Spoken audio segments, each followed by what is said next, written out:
Depois que recusei ajudar meu irmão, minha família me expulsou de casa, e isso foi o começo da ruína deles. Depois que o negócio do meu irmão faliu, voltei para casa no dia de ação de graças apenas para ser bloqueado na porta pelos meus pais. Você se recusou a vender sua loja por $450.000 quando seu irmão precisava. Você não é mais nosso filho. Meu pai gritou, todos os nossos bens irão para seu irmão. Olhei para eles em silêncio, depois sorri. Eles não faziam ideia de que eu estava me preparando para este dia. Obrigado por estar aqui comigo hoje. Espero que estejam tendo um dia maravilhoso onde quer que estejam. Adoraria se pudessem compartilhar nos comentários de qual cidade ou país estão assistindo e que horas são aí. Agora, vamos começar nossa história juntos. O ar frio de novembro mordia minhas bochechas enquanto entrava na rua dos meus pais. Os velhos carvalhos, normalmente dourados e calorosos no outono, estavam nus e esqueléticos contra um céu cinza-aço. Casas que conhecia toda a minha vida estavam decoradas com guirlandas alegres de ação de graças. Perus infláveis gordos balançando em gramados bem cuidados. Fileiras de luzes laranja piscando prematuramente. Parecia um cenário montado para um feriado ao qual eu não era mais bem-vindo. Esta não era apenas qualquer rua, e esta não era apenas qualquer reunião familiar. Esta era a rua onde a fachada cuidadosamente construída da minha vida, e da deles, estava prestes a se despedaçar completamente, e a casa onde cresci se tornaria o lugar onde seria oficialmente expulso. Sou Alex. Tenho 30 e poucos anos, e por a maior parte da minha vida, havia sido o bom filho. O responsável. Aquele com quem se podia contar. Crescendo neste subúrbio silencioso e arborizado, enquanto meu irmão, Mark, era o filho indiscutível ao redor do qual nosso pequeno universo familiar girava. Eu era mais como um planeta distante e menos interessante. Mark era estrela, charmoso, impulsivo, barulhento, sempre precisando de atenção, sempre conseguindo. Era o tipo de criança que conseguia se livrar de qualquer coisa, janelas quebradas, toques de recolher perdidos, aulas reprovadas, e de alguma forma deixava você sentindo como se fosse você quem havia errado. Eu era quieto, observador, encontrando consolo em cantos com livros ou construindo mundos intrincados com legos. Enquanto Mark enchia a casa com barulho e exigências, aprendi a ocupar o mínimo espaço, esperando que sendo fácil, sendo bom, sendo responsável, eu finalmente pudesse ganhar uma fração da adoração sem esforço derramada sobre ele. Nossos pais fomentavam isso, percebessem o dano ou não. Mamãe, com seu foco laser em aparências e no que os vizinhos pensavam, mimava Mark com uma energia quase desesperada. Cada desenho medíocre que ele produzia era uma obra-prima. Cada pequeno desafio que enfrentava era um obstáculo intransponível exigindo todos os recursos disponíveis.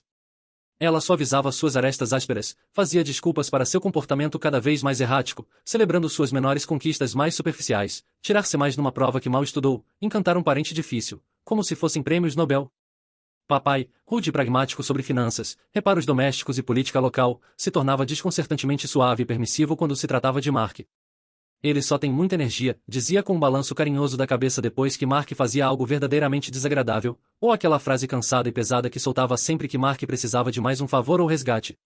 Sangue é mais grosso que água. Usando isso não como um vínculo de amor e apoio incondicionais, mas como uma justificativa distorcida para a irresponsabilidade de Mark e meus sacrifícios obrigatórios. Minhas próprias conquistas silenciosas, entrar numa boa faculdade com bolsa, construir algo estável e real como meu negócio, eram recebidas com um aceno perfunctório. Talvez um resmungo de que bom, Alex, continue o bom trabalho, rapidamente seguido por mais Mark precisa do nosso foco agora, ou uma volta para discutir o drama mais recente de Mark.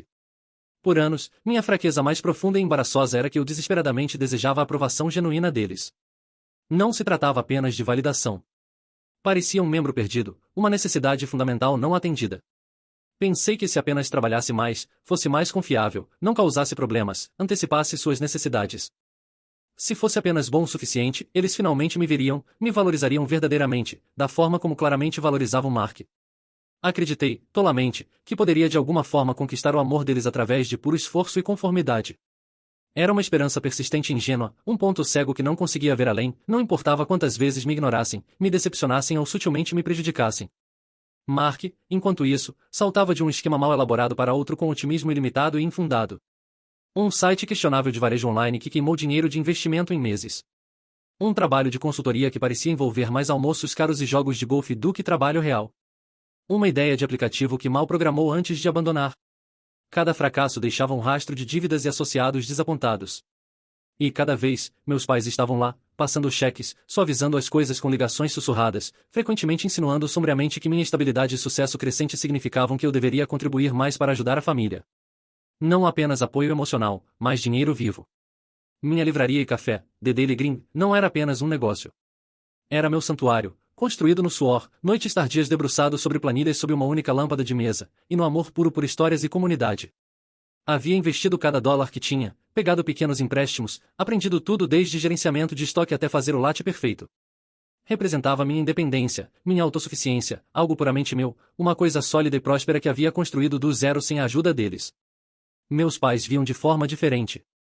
Viam um ativo, uma fonte de fundos, uma vaca leiteira. Cerca de 3 meses atrás, o último, maior e mais absurdo esquema de Mark bateu numa parede. Era algum tipo de startup de tecnologia complicada no espaço de moda sustentável que, aos meus olhos, parecia suspeitosamente um castelo de cartas construído sobre promessas infladas e dinheiro questionável de investidores, apresentado com o carisma usual de Mark zero substância.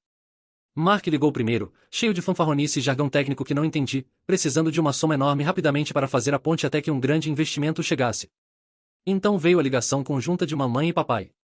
Foi orquestrada, friamente calma e transacional. Mark precisava de uma grande soma, $450 mil, especificaram. A solução apresentada como a coisa mais óbvia e razoável do mundo. Eu deveria vender The Daily Green. É só dinheiro, Alex, mamãe disse, sua voz suave, razoável, completamente perdendo o fato de que minha loja não era apenas dinheiro. Era minha independência, minha comunidade, minha identidade, a manifestação física de anos de trabalho duro. O potencial de Mark é ilimitado. Este é um pequeno preço a pagar pela família, papai acrescentou, sua voz baixa e firme, carregando o peso da autoridade paternal que raramente empregava para qualquer coisa além de controle. Este é um teste da sua lealdade, filho. Família ajuda família. Você faz isso e será cuidado. Seu lugar na família está seguro. Você não faz. Bem, Alex, você precisa entender. Bens têm que ir onde farão mais bem para o nome da família, para o futuro da família. Era a ameaça de deserdação mais explícita até então. Um eco gelado de comentários velados feitos ao longo dos anos sobre garantir que as coisas sejam tratadas justamente ou recompensar lealdade. Lembro de estar sentado lá no meu apartamento silencioso acima da loja, o telefone frio e pesado contra minha orelha, o aroma familiar de papel velho e café de baixo de repente parecendo distante, irreal. Meu estômago se contorceu num nó duro. Não se tratava apenas do dinheiro ou da loja. Era a audácia absoluta da demanda, a expectativa de que eu desmontaria minha vida estável e honesta, construída tijolo por tijolo meticuloso, para sustentar a vida instável e desonesta de Mark, puramente por algum senso distorcido de obrigação. Meu antigo desejo arraigado de agradá-los, de finalmente conquistar aquele lugar elusivo no centro do mundo deles, guerreou violentamente com uma maré crescente de autopreservação e raiva justa. Este foi o momento em que os últimos vestígios daquela esperança ingênua morreram uma morte dolorosa e prolongada. Este foi meu fundo do poço naquele ciclo específico de buscar a aprovação deles, finalmente entendendo, num nível visceral, que a aprovação que eu desejava só seria concedida se eu me sacrificasse no altar das necessidades de Mark. Minha voz tremeu ligeiramente, uma manifestação física do terremoto interno, mas a palavra que saiu foi clara, firme e definitiva. Não. O silêncio pairou na linha, espesso e atordoado. Então a explosão. Fúria. Descrença. Era como se eu os tivesse esbofeteado. Acusações voaram. Egoísmo. Ganância. A abandonar meu irmão. Não entender o que família realmente significava, uma traição de tudo que supostamente haviam me dado. A ligação terminou abruptamente com a voz de papai, fria e dura como pedra. Você fez sua escolha, Alex. Não espere que esqueçamos isso. Não espere nada de nós nunca mais. Naquela noite, não consegui dormir. Caminhei pela minha livraria silenciosa e amada, traçando as lombadas dos livros com os dedos, passando a mão sobre o balcão liso e gasto do café. Cada objeto parecia precioso, imbuído do meu esforço, meus sonhos, minha independência. Eles queriam que eu vendesse isso, a incorporação do meu trabalho duro e autossuficiência, para a miragem mais recente de Mark de sucesso falso. A dor da rejeição deles era uma dor surda e pulsante atrás das costelas, uma manifestação física de desgosto. Mas por baixo, algo novo estava endurecendo. Eu não estava apenas magoado. Estava com raiva, sim, mas mais importante, estava lúcido. O amor deles não era incondicional. Era uma transação que não podia mais pagar, um preço alto demais. E foi então que a preparação começou. Não nasceu da vingança, não completamente, não no início. Nasceu de uma necessidade fria e clara de autopreservação. Eles haviam ameaçado meu futuro, minha segurança financeira, meu lugar na família baseado na minha recusa de apoiar cegamente um irmão que eu cada vez mais suspeitava estar envolvido em algo profundamente desonesto, possivelmente ilegal. Se estavam dispostos a me cortar tão facilmente por isso, do que mais eram capazes? E se os negócios escusos de Mark explodissem e de alguma forma me implicassem por causa de pequenos favores passados que fiz sem saber? E se tentassem de alguma forma aprender bens mais tarde? Liguei para um advogado na manhã seguinte. Sr. Henderson. Ele tinha um pequeno escritório no centro, cheirando levemente a papel velho e cera de limão. Era gentil, perspicaz, com uma postura calma e constante e olhos sábios que pareciam ter visto de tudo. Escutou pacientemente, nunca interrompendo, enquanto relatei anos de favoritismo sutil e aberto, o padrão de fracassos de Mark, os detalhes específicos da demanda recente para vender minha loja, as ameaças explícitas de deserdação. Documentação é fundamental, Alex, ele aconselhou, sua voz baixa e rouca. Comece a gravar todas as conversas, guarde todos os textos, todos os e-mails, qualquer coisa que mostre a intenção deles, os padrões deles, e as atividades do seu irmão, só por precaução. Aquele só por precaução se tornou uma obsessão alimentada por um senso crescente de pavor e necessidade de me proteger. Quanto mais eu investigava o empreendimento de Mark, seguindo rastros fracos online, mais a fachada charmosa que apresentava se descascava, revelando algo inegavelmente podre por baixo. Fóruns de investidores tinham sussurros de pagamentos atrasados, ligações não retornadas, desculpas estranhas. Um ex-investidor descontente, um homem tímido e gentil chamado Sr. Davis, me procurou depois de ver um post desesperado que fiz num fórum financeiro de nicho, perguntando vagamente por informações sobre a empresa de Mark. Nos encontramos numa cafeteria neutra, o barulho de canecas e o zumbido da conversa como pano de fundo para sua história silenciosa e de partir o coração de perder suas economias de aposentadoria. Ele me mostrou extratos confusos, promessas contraditórias que Mark havia feito, acordos que pareciam deliberadamente vagos. Não estava apenas falhando, parecia estruturado para enganar, intencionalmente enganoso. A palavra Ponzi pairou pesada no ar entre nós, não dita no início, depois sussurrada com um senso compartilhado de horror. Minhas suspeitas se solidificaram numa certeza fria e dura. Mark não era apenas ruim nos negócios. Era um vigarista, um fraudador, e meus pais eram voluntariamente cegos a isso ou, mais perturbadoramente, cúmplices em permitir fraude potencial tentando usar meus ativos legítimos para sustentar os ilegítimos dele. A confirmação silenciosa do Sr. Davis pareceu uma peça-chave encaixando. Ele era um forasteiro objetivo, uma vítima cuja experiência validou meus piores medos sobre Mark e, por extensão, a permissividade dos meus pais. E então vieram as gravações. Sr. Henderson havia sugerido, mas a primeira vez que realmente apertei gravar no meu telefone antes de ligar para a mamãe pareceu errado, como se estivesse espionando minha própria família. Os bips indicando gravação pareciam acusações altas no meu ouvido. Mas depois de receber textos cada vez mais viciosos e manipulativos, coisas como a depressão de Mark é sua culpa por não ajudá-lo ou se algo acontecer com o negócio ou reputação dele, está na sua consciência, Alex, misturados com lembretes pontuais de que estavam revisando o testamento e considerando as necessidades de Mark, senti uma determinação fria a superar meu desconforto. Comecei a gravar todas as ligações, todas as conversas pessoais quando visitava brevemente antes que me cortassem completamente. Ouvir suas vozes de volta, calmas e razoáveis num momento, venenosas e ameaçadoras no próximo, explicitamente declarando a intenção de me deserdar se não cumprisse, ouvindo-os racionalizar os fracassos de Mark e meu suposto egoísmo, parecia uma traição reproduzida em loop, endurecendo minha resolução e removendo qualquer dúvida persistente. Uma gravação, em particular, se tornou crucial, uma conversa tensa entre meus pais onde mamãe, suspirando, disse, e eu sei que os métodos de Mark são questionáveis, George, mas ele é nosso filho, temos que protegê-lo, seguido pela resposta áspera de papai, em apenas certifique-se de que Alex não encontre nada concreto, vamos lidar com os investidores silenciosamente. Uma vez que o testamento esteja arrumado, Alex não terá onde se apoiar mesmo. Era a prova gelada de que estavam cientes da desonestidade de Mark e planejavam me silenciar e protegê-lo usando a herança como arma. O dia de ação de graças se aproximou como uma tempestade que eu podia ver se formando no horizonte. Não havia falado com meus pais ou Mark por semanas, não desde os textos finais e gelados depois que o negócio dele oficialmente implodiu, deixando um rastro de investidores irritados, funcionários desesperados e cobradores de dívidas implacáveis. Mark havia se mudado de volta para casa, vivendo sob o teto deles enquanto presumivelmente se esforçavam para lidar com as consequências. O silêncio deles não era do tipo preocupado. Era o tipo deliberado e punitivo, destinado a me fazer sentir o peso da minha suposta transgressão. Então veio o texto, 2 semanas antes, em jantar de ação de graças às 14 horas, seu pai espera que você esteja aqui, seja pontual, sem amor, sem querido, sem pista de calor ou reconciliação, apenas um comando, uma intimação para a sala do diretor. Parte de mim temia com uma dor física profunda, o pensamento de enfrentar sua indignação fabricada, o ressentimento mal-humorado de Mark, a tensão sufocante. Mas uma parte maior e mais fria se sentia pronta. Armado com gravações, documentos, printouts de fóruns, e a validação silenciosa do Sr. Henderson e Sr. Davis de que eu não estava louco, que o comportamento deles e as ações de Mark eram manipulativos, desonestos e potencialmente legalmente problemáticos, decidi ir. E isso não se tratava mais de consertar as coisas. Tratava-se de enfrentá-los nos meus termos e traçar uma linha na areia tão clara, tão nítida, que não pudesse ser ignorada por ninguém. As datas circuladas no meu calendário se tornaram um ponto focal, uma mistura de pavor e determinação sombria. A própria viagem foi tensa, cada milha me aproximando do confronto inevitável. O rádio do carro tocava música alegre de feriado, Bing Crosby, Nat King Cole, um contraponto bizarro ao nó de ansiedade se apertando no meu estômago. Ensaiei conversas na minha cabeça, cenários diferentes, respostas diferentes, mas sabia que seria impossível prever as ações deles. Minhas mãos se sentiram suadas no volante. Ao entrar na rua deles, vendo as casas familiares, as decorações festivas, a dor do que família deveria ser era aguda, uma dor fantasma. Mas foi rapidamente ofuscada por uma determinação feroz e fria. Eu não era mais o garotinho esperando por uma migalha de aprovação. Era um homem protegendo sua vida, sua integridade, e o futuro que havia construído. Entrando na garagem, a visão familiar da casa estilo colonial, normalmente uma presença confortante, parecia imponente, como uma fortaleza que estava abordando para a batalha.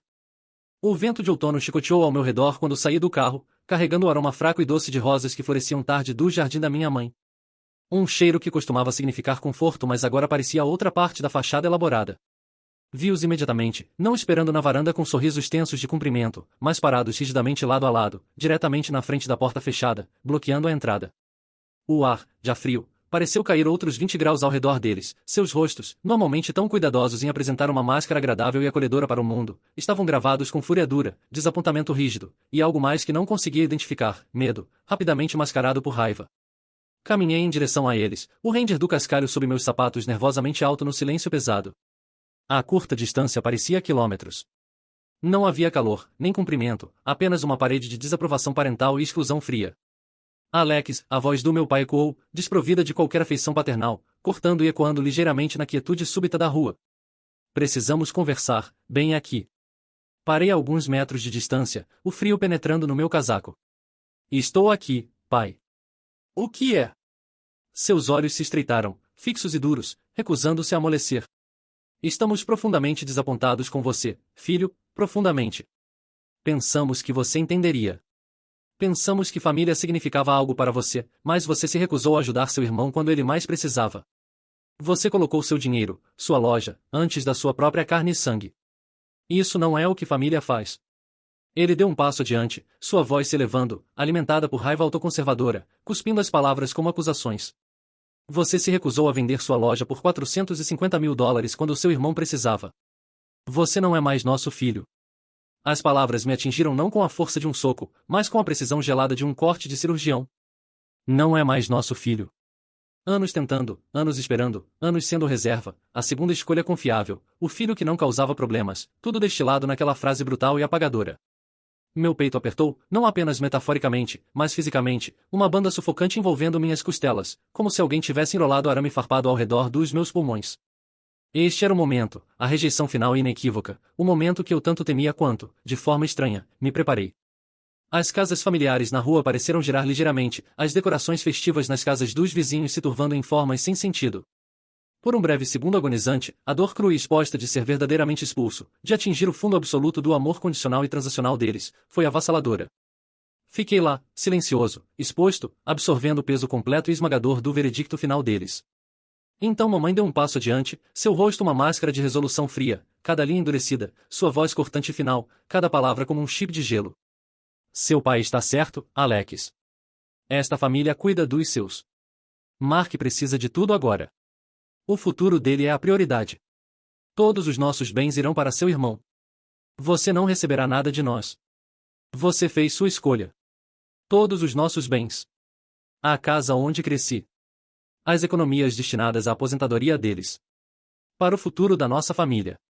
Tudo isso indo para o filho que havia desperdiçado toda a oportunidade, queimado toda a ponte, e construído um castelo de cartas numa fundação de engano, simplesmente porque me recusei a sacrificar meu próprio futuro honesto e conquistado com dificuldade para sustentá-lo desta vez.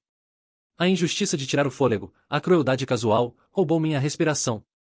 Olhei para eles, para as duas pessoas que deveriam me amar e proteger incondicionalmente, parados na porta da casa a qual eu deveria pertencer, me dizendo que eu estava deserdado, sem valor, e substituído por um criminoso. A dor ainda estava lá, um vazio profundo e doloroso no meu peito. Mas enquanto olhava para seus rostos duros e implacáveis, rapidamente estava sendo preenchida por algo mais, algo frio, algo claro, algo inquebrantável. Resolução. Eles pensaram que tinham todo o poder. Pensaram que podiam simplesmente me apagar, me deixar despedaçado na porta deles. Pensaram que haviam vencido. Um pequeno sorriso sombrio tocou meus lábios. Não era um sorriso feliz, não triunfante. Era o tipo de sorriso que reconhece uma ironia profunda e trágica. Um entendimento amargo. Eles me afastaram por tanto tempo, me fizeram sentir como um forasteiro na minha própria família, e agora, aqui estavam, tornando isso oficial, pensando que eu desmoronaria. Mas eles não faziam ideia. Não faziam ideia de que enquanto estavam focados na raiva e nos bens, eu havia estado quieta e metodicamente me preparando para este exato dia. Minha voz era baixa, constante, cortando o ar tenso como um bisturi. Vocês acham que isso é sobre $450 mil em bens? Acham que podem simplesmente me cortar porque não financiei o último empreendimento de Mark? Suas expressões se apertaram, um lampejo de incerteza nos olhos rapidamente mascarado por raiva renovada. É sobre lealdade familiar, mamãe retrucou, sua voz tensa. É. Minha voz ainda estava baixa, mas tinha uma nova borda de aço, inabalável. Porque eu sei o que aconteceu com o negócio de Mark, e não foi apenas um fracasso com o qual ele precisava de ajuda. Vi o lampejo de medo nos olhos dele se intensificar, rapidamente substituído por indignação balbuciante. Do que você está falando, Alex? Não invente coisas, papai exigiu, dando outro passo em minha direção, sua postura ameaçadora, suas mãos se fechando em punhos aos lados. Estou falando sobre fraude, pai, eu disse, minha voz ganhando força, preenchendo o espaço entre nós. Sei que Mark não apenas perdeu dinheiro, ele roubou. Executou um esquema Ponzi, atacando investidores. Vi os documentos. Falei com uma de suas vítimas, Sr. Davis. E tenho provas. Alcancei o bolso do meu paletó e peguei meu telefone, os olhos deles fixos nele, cautelosos. Com alguns toques, localizei o arquivo e reproduzi uma gravação. Era curta, tirada de uma ligação aparentemente casual semanas atrás, logo depois que o negócio de Mark colapsou. A voz da minha mãe, um suspiro cansado, claramente audível, e eu sei que os métodos de Mark são questionáveis, George, e me preocupo com aqueles investidores. Mas ele é nosso filho, temos que protegê-lo, não importa o custo. Seguido pela resposta áspera e prática do meu pai em apenas certifique-se de que Alex não encontre nada concreto. Mantenha-o focado na própria loja. Vamos lidar com os investidores silenciosamente. Uma vez que o testamento esteja arrumado, Alex não terá onde se apoiar mesmo que faça barulho. A gravação terminou. O silêncio pareceu mais pesado que antes. Seus rostos ficaram cinzentos, a cor se drenando, deixando para trás uma máscara pálida e doentia de choque e horror crescente. Olharam para o telefone na minha mão como se fosse uma cobra venenosa prestes a atacar. Mark apareceu de repente atrás deles na porta, atraído pelas vozes altas, seus olhos arregalados, fixos no telefone, seu rosto uma imagem de pânico puro. Você nos gravou? Mamãe sussurrou, sua voz mal um suspiro, a indignação de momentos atrás completamente sumida, substituída por medo cru e exposto. Vocês me ameaçaram com deserdação e me chamaram de desleal por me recusar a participar da empresa criminosa do filho de vocês, eu disse, minha voz fria agora, desprovida de emoção, um contraste claro com a turbulência dentro de mim. Planejaram me silenciar e usar herança como arma. O que esperavam que eu fizesse? Me render? Olhei de um para o outro, depois para Mark, congelado na porta. Estão tão preocupados com bens indo para Mark? Talvez devessem se preocupar mais com onde ele vai passar os próximos anos. Dica, e não é herdando uma mansão. Papai se jogou adiante então, um som gutural e cru escapando da garganta, alcançando o telefone. Recuei rapidamente, fora do alcance dele, o cascalho rangendo sob meus pés.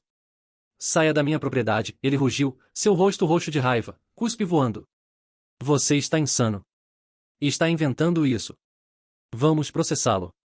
Vai se arrepender disso, Alex. Vamos garantir que perca tudo.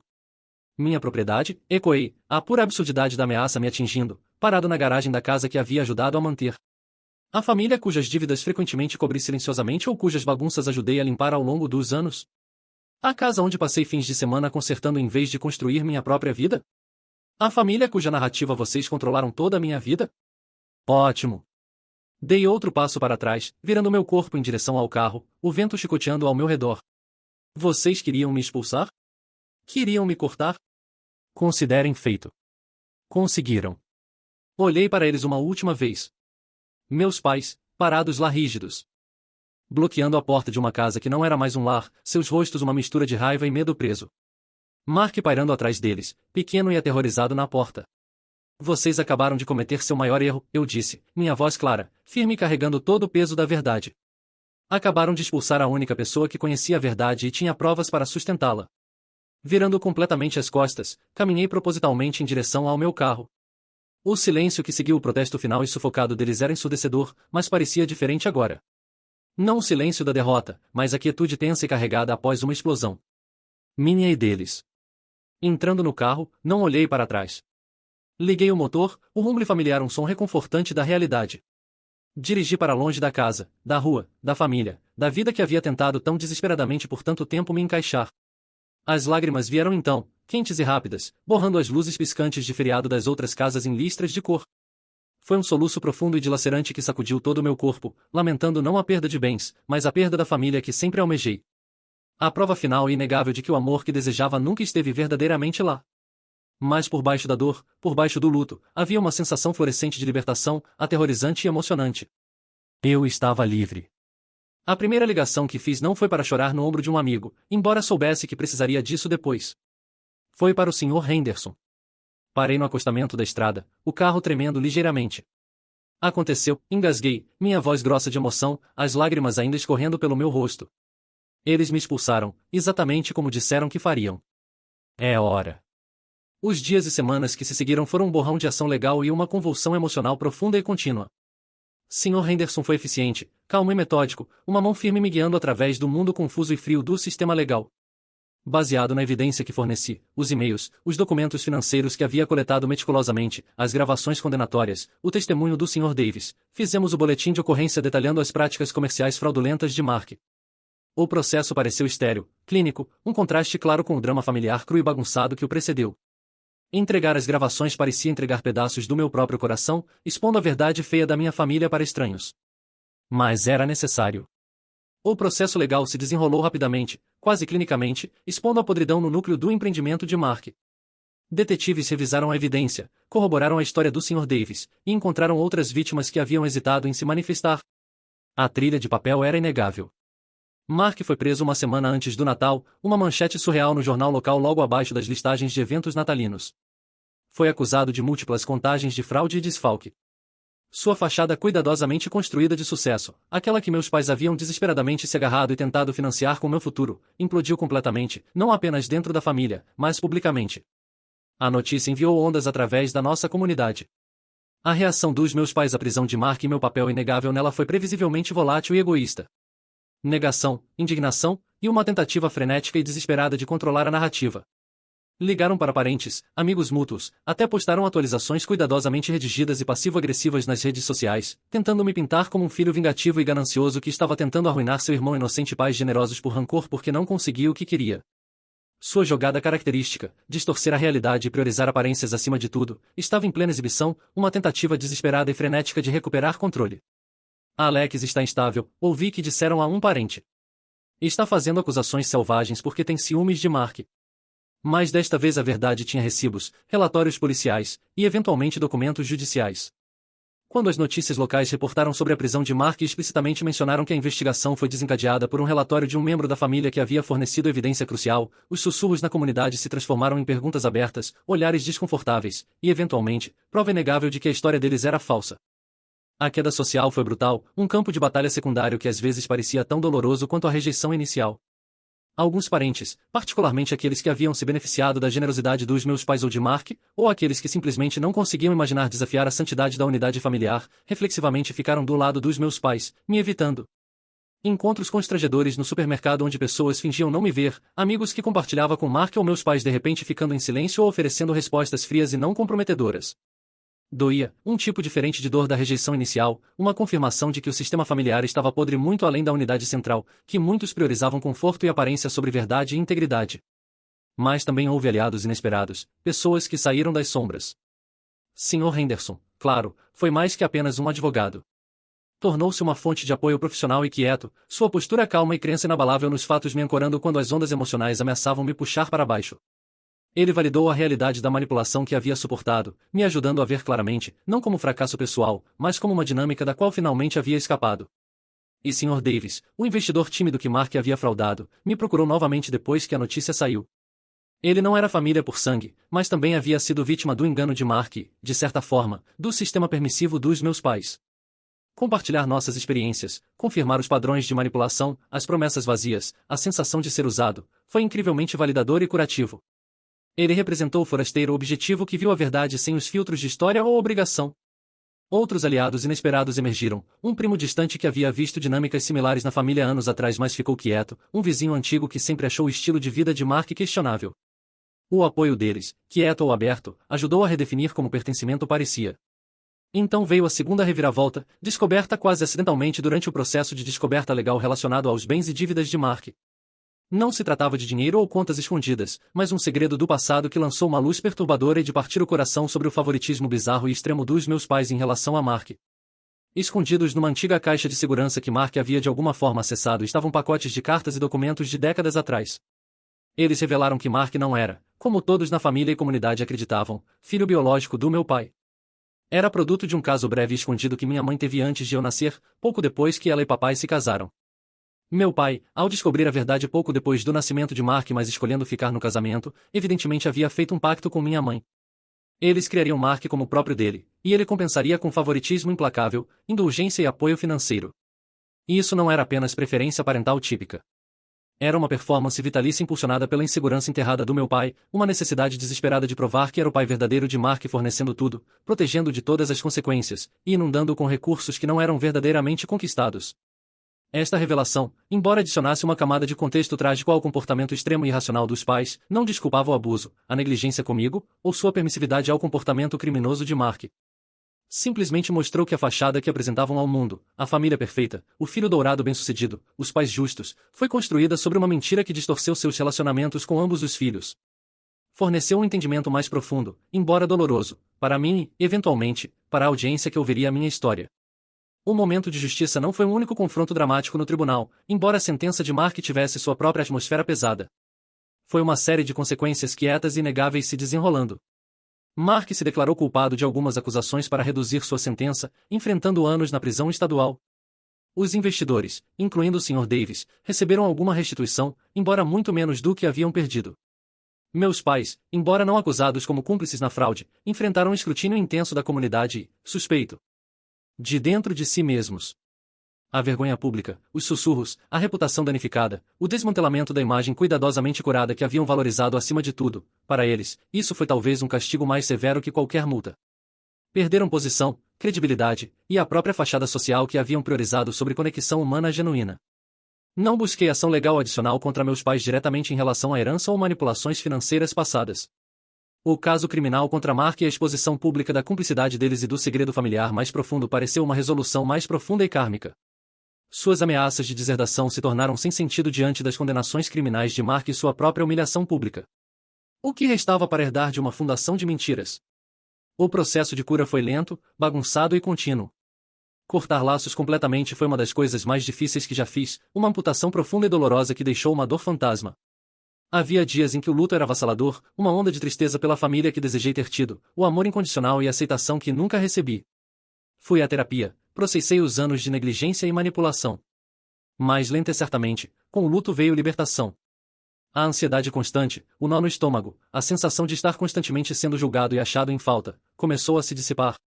Foquei em reconstruir não apenas meu estado emocional mas minha vida, nutrindo relacionamentos baseados em respeito mútuo, honestidade e afeição genuína.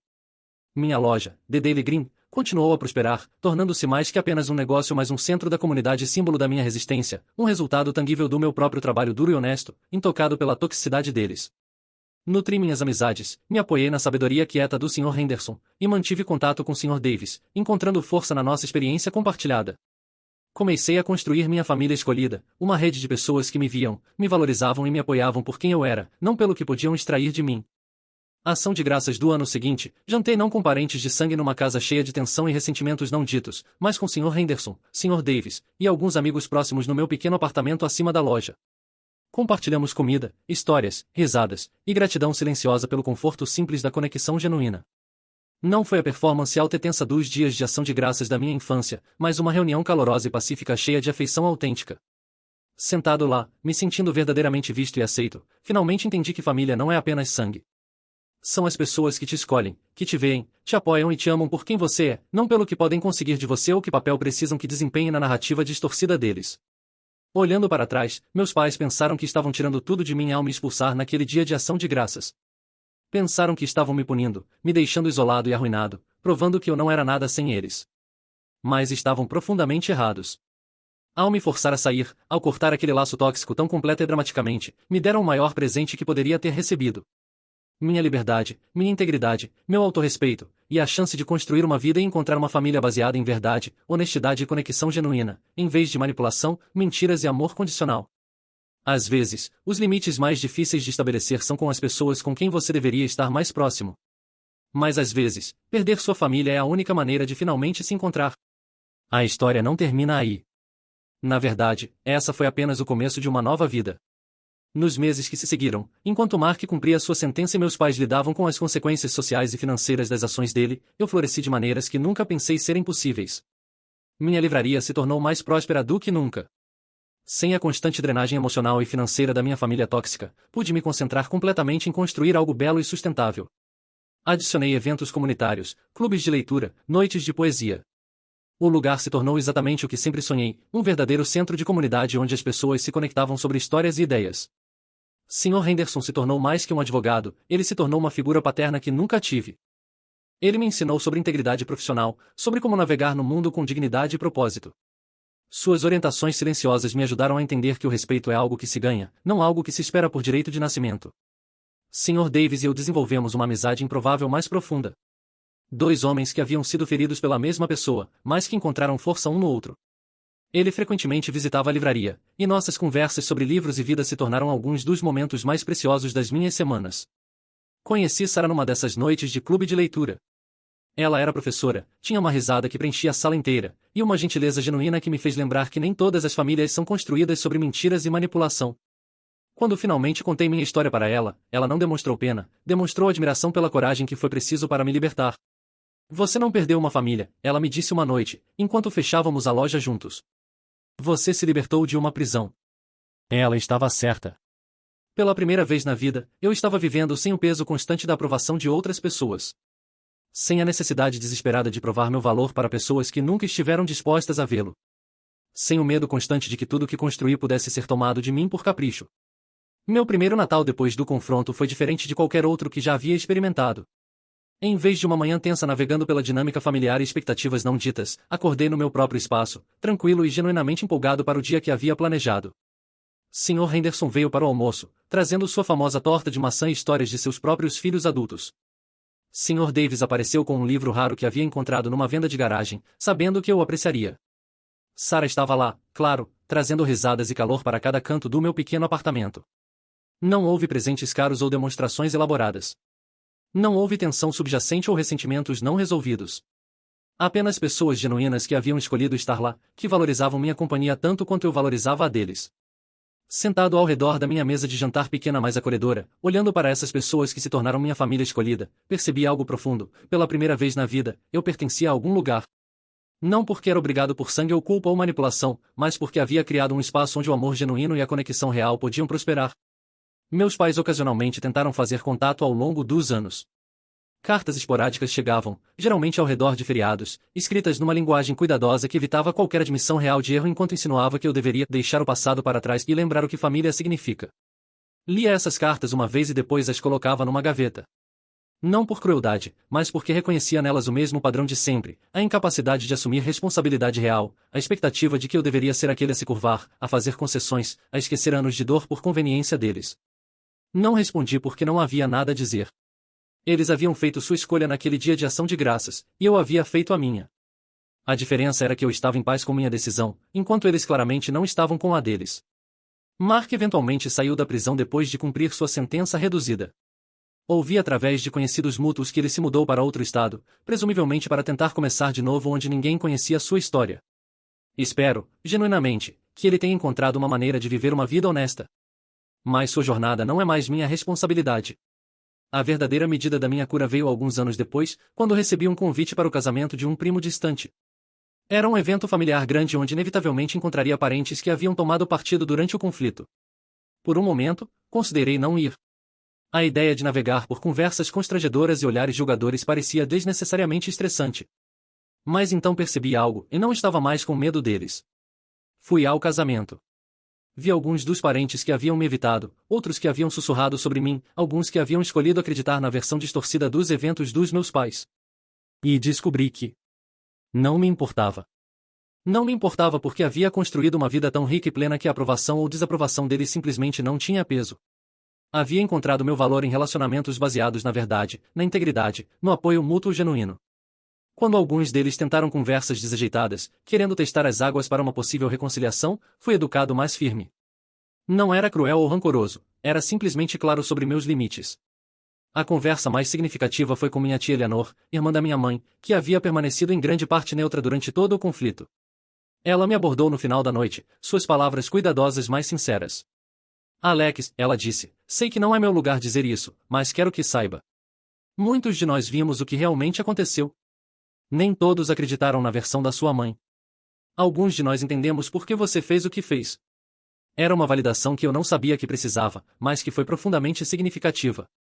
Não mudou nada sobre minhas decisões ou minha vida, mas foi um lembrete gentil de que às vezes as pessoas veem mais do que deixam transparecer. Obrigado por me dizer isso, respondi. Mas quero que saiba, não fiz isso por vingança ou para provar algo a ninguém. Fiz porque era a coisa certa a fazer. E porque finalmente aprendi que mereço estar cercado por pessoas que me veem, me apoiam e me amam pelo que sou. Ela sorriu, e havia uma tristeza gentil nos olhos dela. Sua mãe perdeu um filho maravilhoso, ela disse. Espero que algum dia ela perceba isso. Saí daquele casamento não com raiva ou tristeza, mas com uma profunda sensação de gratidão. Gratidão pela jornada que me havia levado até ali, por difícil que tenha sido. Gratidão pelas pessoas que haviam se tornado minha família real. E gratidão por finalmente entender, de uma forma que penetrava até os ossos, que meu valor não era determinado pela incapacidade de outras pessoas de vê-lo. Hoje, anos depois daquele dia de ação de graças fatídico, vivo uma vida que mal poderia ter imaginado quando estava preso naquela dinâmica familiar tóxica. Não é uma vida perfeita, ninguém tem uma vida perfeita, mas é uma vida genuína, construída sobre uma fundação de verdade e integridade. Sarah e eu nos casamos numa cerimônia pequena e íntima no jardim atrás da livraria. Sr. Henderson me conduziu pelo corredor. Sr. Davis foi uma das testemunhas. A celebração foi simples, cheia de risadas genuínas e amor verdadeiro. Não houve drama familiar, nem políticas complicadas sobre quem convidar ou onde sentar as pessoas. Apenas uma sala cheia de pessoas que nos amavam e apoiavam, que estavam genuinamente felizes de nos ver começar nossa vida juntos. Agora temos uma filha, Emma, que nunca conhecerá o tipo de dinâmica familiar em que cresci. Ela crescerá sabendo que é amada incondicionalmente, que seu valor não depende de sua capacidade de agradar os outros ou de cumprir expectativas impossíveis. Às vezes ela pergunta sobre meus pais, e respondo com honestidade apropriada para a idade. Às vezes as pessoas fazem escolhas que as afastam das pessoas que amam, digo a ela. É triste, mas não é culpa nossa, e não podemos consertar. Ela aceita isso com a sabedoria simples das crianças, e voltamos a brincar ou ler ou qualquer outra coisa que estivéssemos fazendo. Ela não carrega o peso de segredos familiares ou loyalties divididas porque não há nenhum para carregar. A lição mais importante que aprendi, e que espero ensinar a ela, é que família não é apenas sobre sangue. É sobre escolha. É sobre as pessoas que aparecem para você, que te apoiam através dos momentos difíceis, que celebram seus sucessos genuinamente, que te amam não apesar de suas falhas mas incluindo elas. Às vezes ainda penso nos meus pais, particularmente na época dos feriados. Não com raiva mais, essa muito se dissipou, mas com uma espécie de tristeza distante. Tristeza pelo que poderia ter sido se eles tivessem sido capazes de ver além de suas próprias necessidades e feridas. Mas principalmente sinto gratidão. Gratidão por ter encontrado a coragem de me afastar quando fazer isso era a coisa mais difícil que já havia feito. Gratidão por ter descoberto que sou mais forte do que pensava. E gratidão pela família linda e genuína que construí do zero. Se você está lendo isso e reconhece alguma parte da sua própria história nas minhas palavras, quero que saiba, você não está sozinho. Você não está sendo dramático. Seus sentimentos são válidos. E você merece ser cercado por pessoas que veem seu valor e o celebram. Às vezes, o ato mais amoroso que você pode fazer, por si mesmo e até pelos outros, é se afastar. É traçar limites firmes. É dizer não a dinâmicas que o diminuem ou o machucam. Pode ser a coisa mais difícil que você já fez. Pode doer de maneiras que você nem sabia que eram possíveis. Mas do outro lado dessa dor está a possibilidade de uma vida autêntica, uma vida construída sobre seus próprios termos, cercada por amor genuíno. Valeu a pena. Cada lágrima, cada noite sem dormir, cada momento de dúvida, valeu a pena pela vida que pude construir uma vez que me libertei. E se eu pude fazer isso, você também pode. O que aconteceu naquele dia de ação de graças não foi o fim da minha história. Foi o começo.